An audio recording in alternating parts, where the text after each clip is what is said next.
सीने की हड्डी से। मिजाज दे दिया, मिजाज दे दिया। औरत सर में बसाने की चीज भी नहीं है, दिमाग पर सवार कर लो। औरत पैर से मारने की चीज भी नहीं है।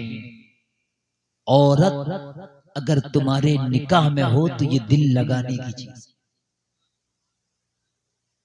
और दरमियानी चाल चलने की, यानी ना सर पे आप बिठाना है और ना पैरों में कुछ चलना है, मयाना रहना इख्तियार करेंगे।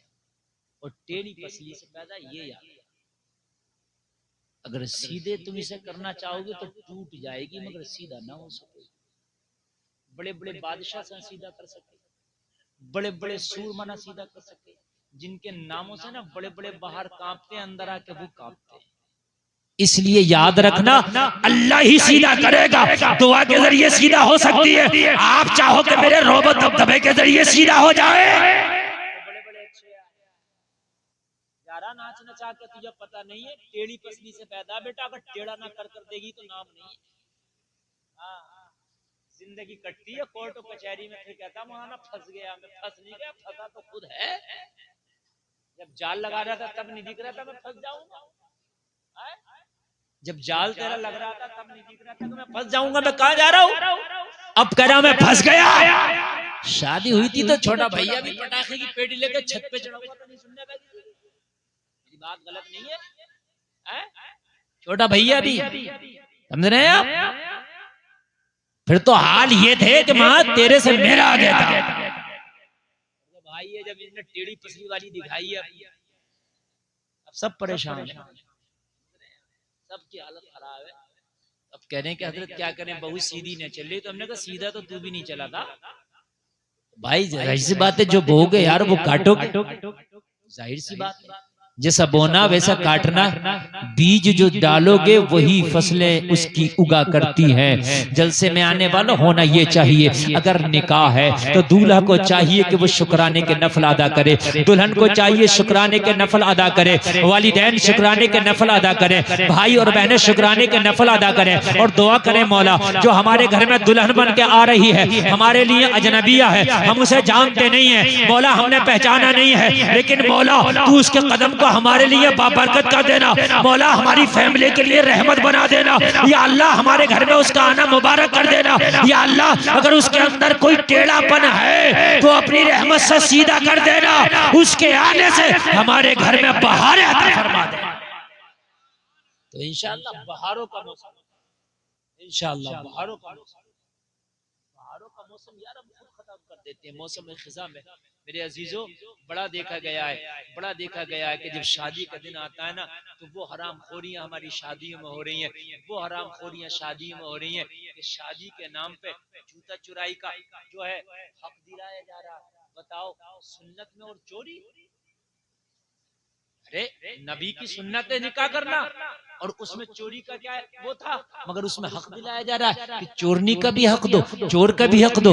मेरे अजीजों शादी करो क्या, ना मैं सुन्नत रसूल के मुताबिक करूंगा, ना मैं जूता चुराई की रस्म को मानूंगा और ना मैं दूसरी गलत रस्मों को मानूंगा। हाँ हाँ अगर कोई जायज मामला है, कोई सवाब का मामला है तो अल्हम्दुलिल्लाह उसमें पीछे नहीं हटूंगा, उसमें नहीं पीछे। इन बातों का आप ख्याल में रखें भाई। तो हजरत आदम से हजरत हव्वा को पैदा कर और निकाह भी करा दिया। बेटे थोड़ी देर 9 मिनट और है तो मोहब्बत से सुन लें। हाँ आप बिल्कुल बात नहीं करें, अगर आप बात करेंगे ना तो फिर समझ लीजिए कि ये तकरीर का रंग चल रहा है ना वो फीका पड़ जाता है। निकाह की अहमियत को समझो दोस्तों। और जब शादी हो किसी की तो कोशिश ये करा करो कि उसके वलीमे में या उसके मंडिया में या उसकी और रस्म में शामिल हो या ना हो, उसके निकाह में शामिल हो। सवाब निकाह में शामिल हो। मेन चीज क्या है? निकाह है, निकाह है। और निकाह सही से होना चाहिए भी ख्याल रखो। निकाह पढ़ाने वाला भी ठीक हो, वकील भी ठीक हो। वकील जो है और जो गवाह है ना, गवाह फर्ज है निकाह में।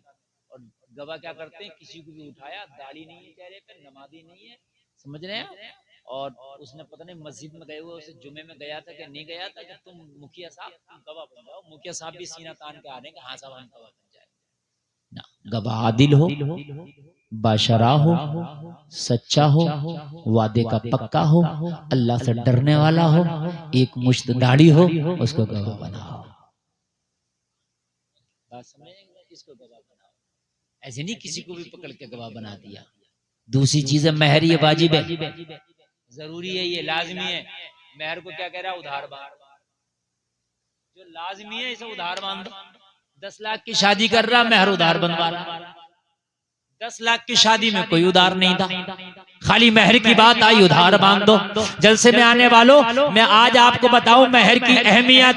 अल्लाह के रसूल ने जब अपनी बेटी हजरत फातिमा ज़हरा रज़ी अल्लाह तआला अन्हा का निकाह हजरत अली से फरमाने लगे, मेरे नबी ने मौला अली को बुलाया, बुला के फरमाया अली फातिमा से निकाह होने वाला है, घर में तैयारियां क्या हैं? अर्ज करने लगे या रसूल अल्लाह गुर्बत का माहौल है, शाम का खा लिया सुबह का नहीं, सुबह का खा लिया शाम का नहीं। तो कहा फिर महर के हालात क्या है? कहा आका कुछ नहीं है, कोई इंतजाम नहीं है। मेरे नबी ने फरमाया खाने पीने की बात छोड़ो, मगर फातिमा के महर का इंतजाम करो। ये है महर। और यहाँ उधार बनवा रहे होते तो बांध दो 50,000 उधार, बांध दो 1 लाख उधार। इसे पता है कि नहीं इसे देना ना इसे दिलवाना। महर का मकसद है देना। महर नकद दिया, उधार बांधने से बचो, मर गए तो बीवी का कर्जा जाएगा।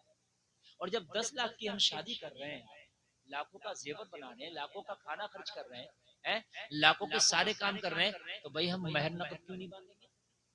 ये वाजिब है, लाजमी है। इसी को कहते हैं उधार बांधो ना। नकद हस्बे हैसियत, जो हैसियत है उसके मुताबिक। कहा अली महर का इंतजाम करो। अर्ज किया आका मेरे पास तो कुछ नहीं। नबी ने फरमाया फिर घर में क्या? अर्ज किया रसूल एक जिरा है, मैं जिसे पहन के जंग करता हूँ। जिरा जिसको पहन के लोहे की जंजीर की होती थी, उसको पहन के जंग किया जाता था। आका जिरा है जिसे पहन के मैं जंग करता हूँ। मेरे नबी ने फरमाया फिर उसी को फरोख्त कर दो, मगर फातिमा के महर का इंतजाम करो।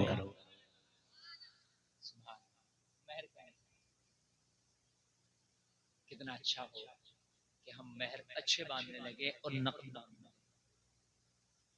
अली ने वो जिरा बेच दी और जिरा बेचने के बाद में आका की बारगाह में वो रकम पेश कर दी, या रसूल अल्लाह ये मेरी जिरा की रकम है। और जब निकाह हुआ हजरत फातिमा का तो उसी रकम से महर अदा कर दी गई। और अब आगे सुने जरा बड़ी अहम बात। हजरत फातिमा का डोला उठने लगा। मेरे नबी ने हजरत फातिमा के कान में विदाई के वक्त इरशाद फरमाया, फातिमा महशर में मुझ मोहम्मद से इस हाल में मिलना कि तुझसे तेरा शौहर अली राजी हो। सुभान अल्लाह, यार जरा जोर से बोलो सुभान अल्लाह। कितना अच्छा पैगाम मेरे नबी दे रहे हैं, कितना अच्छा पैगाम। आज जो बेटियों के घर बिगड़ने हैं उनमें माओ के हाथ बहुत ज्यादा हैं। कहती हैं झुकने की जरूरत नहीं है, ईंट से ईंट बजा। हाँ, और ये जो शादी के बाद घंटों घंटों जो बात चलती है, ये खतरे की निशानी है। जो दुल्हन मायके से घंटों घंटों जो बात कर रही है, ये खतरे की निशानी है। बस ठीक है, खैर खैरियत हो गई, काम खत्म। ये जो घंटों घंटों है क्या बात चल रही है, फिर तो आपको पता है। खबरदार, अगर बेटी कभी शिकायत करे शौहर की तो कह दो सबसे बड़ा हक अब तेरे शौहर का है, बेटी से निभाना सीखो। और मेरे नबी की बेटी ने कैसे सिखाया, बस ये आखिरी बात बता रहा हूं मैं आपको, कैसे सिखाया जमाने को मेरे नबी की बेटी ने कि शौहर को निभाया कैसे जाता है। हजरत फातिमा अली के निकाह में आ गई ना, तो घर में कभी फाके कभी खाने, कभी फाके कभी खाने, कभी फाके कभी खाने। एक रोज नबी की बारगाह में एक शख्स आया, कबीला बनु सलेम से ताल्लुक रखता था। अर्ज करने लगा, आका मैं आपकी खूबियों का कायल हो गया हूँ, या रसूलल्लाह मैं कलमा पढ़ना चाहता हूँ, मेरे आका मुझे कलमा पढ़ा दें। मेरे नबी ने कलमा पढ़ा दिया। कलमा पढ़ा के मेरे नबी ने फरमाया, बता दी तेरी माली कंडीशन क्या है। अर्ज करने लगा, रसूलल्लाह बड़ा गरीब हूँ, मेरे कबीले में 3000 लोग हैं, लेकिन या रसूलल्लाह सबका जायजा जायजा ले लें, मुझसे ज्यादा गरीब मेरे पूरे कबीले में कोई नहीं है। लोगों जरा गौर करना, मेरे नबी ने इरशाद फरमाया अच्छा इसकी मदद करो। तो हजरत अली खड़े हुए, हजरत अली ने अपनी पगड़ी उतारी और पगड़ी उतारने के बाद इसे पेश कर दी, कहा मैंने इसकी मदद कर दी। एक शख्स अर्ज करने लगा या रसूलल्लाह मेरा ऊंट बना है, मैं अपना ऊंट इसके नाम कर रहा हूं। मेरे नबी या रसूलल्लाह मैंने अपना ऊंट दे दिया। किसी ने ऊंट दे दिया, मौला अली ने पगड़ी दे दी। अर्ज करने लगा या आका मैं अभी भूखा हूं, खाने की जरूरत है। मेरे ने कहा सलमान फारसी जरा खड़े हो जाओ। खड़े होने के बाद में इरशाद फरमाया सलमान फारसी मस्जिद से निकलो, सबसे पहले जिसका दरवाजा मिल जाए इसके लिए खाना ले। जो जाने जाने दो, कोई बात नहीं, टाइम काफी हो गया ना, ये लोग अब तक रुक गए। हाँ बस, तो ये 5 मिनट की मेरी तकरीर है, बस 5 मिनट की तकरीर आप सुन लें। कहा सलमान फारसी जिसका दरवाजा पहले खुले मले वहां से खाना लाओ। सलमान फारसी निकले, सबसे पहले हजरत फातिमा का दरवाजा खुला मिल गया। आए हाय सुभान अल्लाह, दरवाजा खटखटा दिया। ओ फातिमा चलो सलाम करो। बेटा मैं बहुत ऐसा खतीब नहीं हूं कि आप समझ रहे हो कि आप भाग रहे हो। बेटा मैं